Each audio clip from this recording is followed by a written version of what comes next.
Diba? Tumulong ko sa pagbebenta at aliwin natin yung mga, yung mga audience nila dyan. Nakakatuwa kasi ang daming ganap. Diba? May pa-free shipping.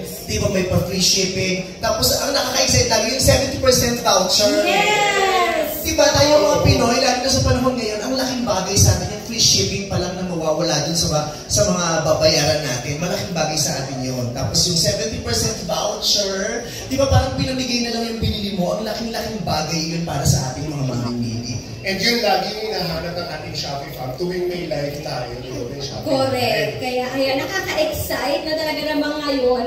Together with this big reveal ng ating bagong brand ambassador, ito na nga Shopee Fam, may pa 70% off din on Shopee Live plus free shipping araw-araw. Pero speaking of buying things po from Shopee Live, ito naman, if you could buy something from Shopee for your loved one naman, what would it be and for whom? Unahin mo na si Idol Abby talaga sa Shopee. Oo, yung mga pang-bisikleta na dyan niya binibili. Oo, tapos after niyang gamitin, pinamimigay niya rin sa mga followers niya. Pipicturean niya kasi bibigay niya doon sa mga followers niya sa YouTube. So, ang dami niyang gamit sa bisikleta at saka sa motor na nabibili niya sa Shopee. Eh, simple, yun ang mga simpleng kasiyahan ni Ayon. Simple lang kasi ang buhay ni si Ayon. Makapag-bisikleta, makapag-motor lang siya, makapag-gym. Happy na yun at makasama ako araw-araw. Yung kasiyahan niya. Nakalagay ko ba nagkilig? Ang tamis. Kinilig ako.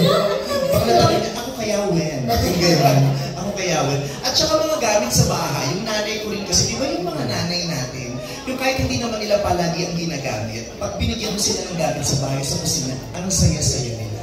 Yun. Kaya yun ang mga bagay na kahit hindi nyo masyadong gagamitin araw-araw, ibibigay ko sa kanya kasi nagbibigay yun ng ngiti sa kanya. And I love seeing my mom happy, very happy. For sure, marami